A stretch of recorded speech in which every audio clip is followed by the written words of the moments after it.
Nesse segundo episódio do No Divã com RH, o meu objetivo é falar para você sobre o que os recrutadores avaliam no currículo na hora de chamar você para um processo seletivo. Seja esse processo um processo que você se candidatou, e aí você falar, se inscreveu, esse currículo apareceu ali no ranking para ele te chamar, ou seja, ele fazendo um processo que a gente chama de hunting. O que é um processo de hunting, já que esse é um conteúdo com foco em processo, já é importante a gente te explicar o que é hunting. Hunting é quando existe uma vaga na empresa e por algum motivo a empresa não divulgou essa vaga. Aqui tem N motivos. Pode ser porque essa vaga seja confidencial, ou seja, algum funcionário que vai ser mandado embora, então essa vaga é uma vaga confidencial, ou é uma vaga de uma área que vai ser inaugurada, normalmente vagas que vão ser abertas na empresa, ou seja, setores que ainda não existem, são considerados vagas confidenciais. Então, todas as vezes que a vaga é confidencial, raramente o recrutador vai fazer ali uma postagem nas redes sociais sobre essa vaga. Então, o que vai restar para ele é fazer esse processo de hunting, que é uma busca pelos perfis que são mais aderentes a essa vaga e chamar pessoalmente esse grupo de candidatos para participar de um processo seletivo. Eu, particularmente, prefiro muito o hunting. Eu não fui recrutadora, tá, gente? Eu coordenei uma equipe de coordenação de recrutamento e seleção. Hoje à noite, quem tiver no projeto Gestor 8K+, vai entender a minha história e como que eu parei ali nessa área, né? Todo o meu histórico profissional até parar na área de recursos humanos. Só que o que eu gosto para vocês? Então, não estou falando do ponto de vista do recrutador, estou olhando do ponto de vista do candidato. O que é muito importante para vocês quando vocês participam de um processo de hunting? Quando vocês estão num processo de hunting, isso significa que a empresa te chamou para um processo seletivo. Então, ela pesquisou, ela já achou o seu currículo e ela já se interessou por você. E isso é muito mais interessante do que quando a gente pega e se candidata para uma vaga. Mais tarde, lá no projeto Gestor 8K+, eu vou te explicar por que é tão mais importante que você escute e por que é tão mais importante que você seja atraído pelo recrutador e não você pegar e se candidatar, tá? Então, segurem aí, mas essa para mim é um ponto muito importante. Vamos pensar aqui, o que um recrutador olha dentro de um currículo? E para a gente falar sobre isso, é bom a gente só voltar um pouquinho no tempo e olhar o que a gente vem vivendo aí ao longo dos anos. Eu acho que desde 2014/2015, que foi quando a gente começou a entrar em crise. A gente não está falando de uma crise só agora com a pandemia, né? Mais tarde eu também vou explicar esses detalhes, mas a gente já vive uma crise já há alguns anos aí com milhões de desempregados. A gente tem uma expectativa de 11 milhões de desempregados ainda esse ano e o próximo ano, e lá em 2015 a gente tinha também 12 milhões de desempregados. Ou seja, quando começou a acontecer tudo isso, a gente passou a ter um desafio, porque é muita gente desempregada e muita gente desempregada naturalmente faz com que as pessoas se candidatem para muitas vagas. Então, o que começou a acontecer para o pessoal de recrutamento e seleção?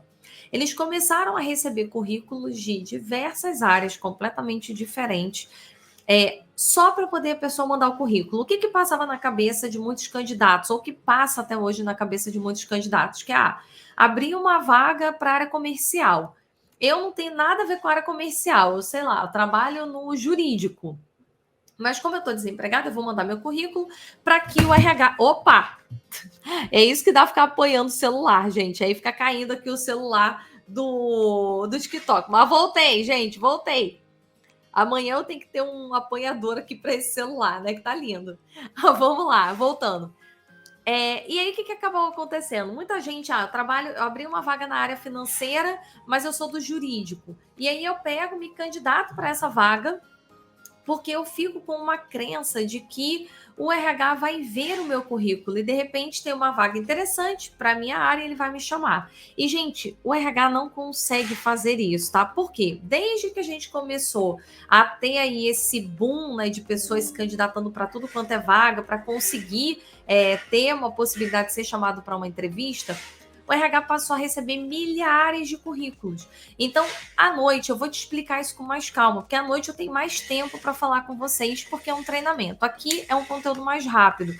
Mas o que eu quero que você tenha na cabeça é que hoje, um recrutador ele recebe de 200 currículos a 1.500 currículos por dia. Então, é humanamente impossível ele conseguir olhar tudo. E também, além dele não conseguir olhar tudo, ele precisa de algum tipo de suporte. Então, todas essas ferramentas, Vagas.com, LinkedIn, Glassdoor, Rio Vagas, Infojobs, Cato, todas elas adotam algum tipo de inteligência para que essa inteligência ajude o profissional de RH a saber separar quem ele tem que chamar para um processo de quem ele não tem que chamar para um processo seletivo. Então, o que acaba acontecendo aqui? O que um recrutador vai olhar? Ele vai olhar normalmente esse ranking de currículos que chegam ali nas primeiras colocações. Isso é uma parametrização de todos esses sistemas, tá? Que eu tô falando. Então, entenda como LinkedIn e qualquer outro sistema que você se candidata. GUP, né? Que hoje em dia tá muito grande, né? Tá muito em evidência. Eles usam desse parâmetro. Então, ou esse parâmetro é a partir de palavras que eu identifico, e a gente vai falar sobre isso amanhã no projeto Gestor 8K+, ou a partir de um percentual. Então, eu falo, ó, a partir de X% que esse currículo dá match com essas informações que eu estou te passando, coloque esse candidato para automaticamente ele passa para a segunda fase. Então, quanto mais tecnologia o sistema tem, mais ele vai, o robô, o algoritmo, vai passando você de fase num processo seletivo de forma automática. Por que eu estou querendo te falar isso? Porque muita gente chega aqui na mentoria frustrado porque não aguenta mais receber 10, 20, 30 e-mails dizendo: ai, parabéns, obrigada pela sua participação, mas você não foi selecionado, você estava fora do perfil. Muita gente vem muito frustrado quando escuta, né, quando vê esse e-mail, porque acha que alguém da área de RH realmente viu o currículo e não se interessou. Só que isso não aconteceu. Foi o sistema que fez. Por que eu tô querendo falar sobre tudo isso? Porque não adianta você ter um único currículo para se candidatar para todas as vagas que você tem interesse. Hoje, a gente precisa ser muito mais estratégico. E hoje à noite eu vou falar sobre o profissional estrategista da própria carreira. E o que é esse profissional estrategista da própria carreira? É uma pessoa que consegue usar de determinados elementos para conseguir se sobressair, para conseguir aparecer, para conseguir ser visto dentro e fora da empresa. Você pode amar a empresa que você está trabalhando, você precisa ser visto para fora. Se você odeia a empresa que você trabalha, aí que você tem que ser visto mesmo. Só que o ser visto, hoje em dia, não é só ter um currículo no LinkedIn, não é só ter um cadastro dentro de todas essas plataformas. Você precisa fazer um cruzamento entre o que você colocou ali e as vagas que estão abertas. Porque hoje, cada vez mais, os sistemas é que vão levando você para as próximas etapas. E isso, gente, não vai regredir. A gente vai ter cada vez mais tecnologia e a tendência é que cada vez mais o RH use dessas tecnologias para só ver quem realmente está aderente lá na frente. Então, se você não souber exatamente o que você tem que colocar no currículo, você acaba perdendo a possibilidade de ser chamado para uma vaga que você teria total capacidade de entrega, uma oportunidade muito boa, mas que você não conseguiu ser chamado porque você pegou, fez lá um cadastro padrão e nesse cadastro padrão você sai se candidatando para tudo quanto é vaga. O que é um cadastro padrão? Eu quero falar sobre isso agora porque a gente tem aí poucos minutos para fechar esse conteúdo e depois eu vou falar para vocês à noite no projeto Gestor 8K+, o que você tem que incluir dentro do seu currículo. Mas o que é importante para você levar em consideração aqui? Tá? Um currículo padrão é você colocar, por exemplo, eu tenho que participar, eu participo de reuniões, aí eu coloco lá no meu currículo, participação em reuniões. Eu crio relatórios para a empresa, eu coloco lá, construção de relatórios. Essas informações, elas são informações muito genéricas. Você entende que se eu falar hoje para você, olha, eu fui executiva de RH e eu participei de várias reuniões. Você que está me ouvindo não sabe que reuniões foram essas, com quem eram essas reuniões, por que, que essas reuniões eram importantes. Você não tem acesso. Então, sem esses dados, fica muito difícil você saber se a reunião que eu disse para você agora, que eu participei, ela é relevante ou não. Ela contribui para a minha carreira ou não. Ela pode me ajudar num processo seletivo ou não. E o que eu mais vejo com todas as pessoas quando entram aqui na mentoria, que aí eu tenho tempo para detalhar cada história, é ver como os currículos são genéricos. Então, muitas pessoas, por exemplo, área de finanças, área comercial, área de compras, usam muitos sistemas. E aí colocam no currículo: sistema de compras para aquisição de material. Que sistema? Normalmente, quando é SAP, as pessoas até colocam ali o sistema SAP, porque o sistema SAP é muito perguntado nos processos seletivos. Mas, no geral, ou eu coloco essa informação de forma muito genérica e aí o robô não consegue entender o que isso quer dizer, ou um outro erro que acontece muito constante é uma sopa de letrinhas técnicas dentro do currículo. Então, muitas vezes eu abro, principalmente de currículos de pessoas da área de engenharia, área jurídica, área financeira também, acho que acontece bastante isso, que é ali uma lista de informações assim, utilização do sistema MMS2 para as requisições NRTFP. Estou inventando aqui, tá? Mas só para você entender, isso é um texto que super faz sentido para o gestor da área. Se eu sou da área financeira e leio esse currículo, eu vou falar, caraca, bom, hein? Essa pessoa faz um trabalho legal. Mas o que a gente precisa entender, e esse é o recado principal para você, que quem seleciona o seu currículo primeiro é um robô, e depois quem lê o seu currículo e te chama para uma entrevista é o RH. Somente lá para a terceira etapa que você vai conversar com a pessoa da área. Com essa pessoa da área, se você for uma pessoa mais técnica, você até vai conseguir ter um bom diálogo. Mas antes, você precisa conseguir superar a barreira do robô e superar a barreira do profissional de RH.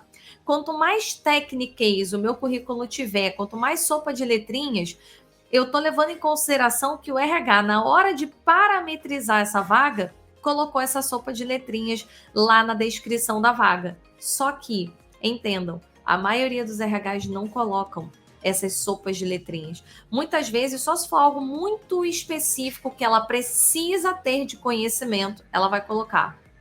Se não for, ela vai colocar outras informações que sejam muito mais ligadas à gestão. Por isso a gente fala do projeto Gestor 8K+, que é o projeto para ensinar você a ser promovido, chegar a um cargo de gestão e ganhar salários a partir de R$8.000. Por quê? Quando a gente participa de um processo seletivo, esses dados vão ser levados em consideração. Lilian, você está querendo me dizer que eu trabalho com um monte de coisa técnica e o RH vai desconsiderar essas informações? Não, o RH vai olhar também essas informações, mas ele não vai olhar só essas informações. E existe uma última informação importantíssima para essa pílula no nosso divã com o RH. Muitas vezes, um termo técnico tem ali uma letra, né? Tem um acrônimo que significa aquela informação. Então, por exemplo, tá? Vou trazer aqui para uma realidade mais genérica. Algumas empresas usam o KPI e muitas empresas usam a palavra indicador.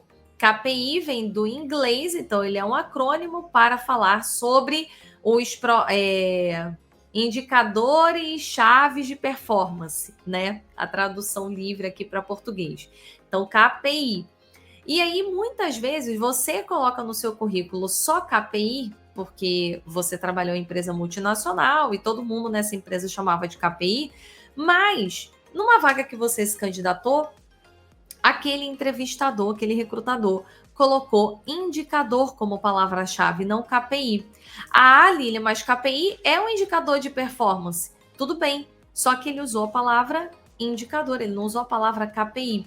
E só por conta dessa diferença, o robô não consegue entender. Por mais que o robô tenha inteligência artificial, a gente sempre precisa levar em consideração que é um robô e ele está aprendendo o processo. E não necessariamente ele tem inteligência artificial suficiente para fazer todos esses cruzamentos. Por isso é muito importante você entender que um currículo genérico, um currículo que você usa para todas as vagas, um currículo que fala de coisas que são muito amplas e que não tem a clareza no que está sendo escrito, não são mais levados em consideração ou tem mais dificuldade de aparecerem no ranking. E esse pode ser um dos fatores que leva você a ter dificuldade de conseguir aparecer ali e ser chamado para uma próxima etapa do processo seletivo.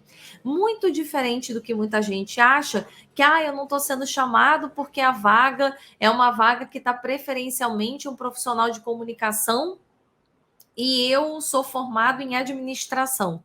Não é isso que está sendo levado em consideração, tá bom? Inclusive, numa análise de currículo, a parte da formação acadêmica normalmente é uma das menos relevantes. E a gente vai falar mais detalhadamente sobre isso hoje à noite na aula 1 do projeto Gestor 8K+. Foi ótimo passar esse conteúdo para vocês. É uma pílula, então nosso objetivo é ser realmente rápido, para que seja fácil para você conseguir ouvir as informações que nesse momento são as mais importantes para você.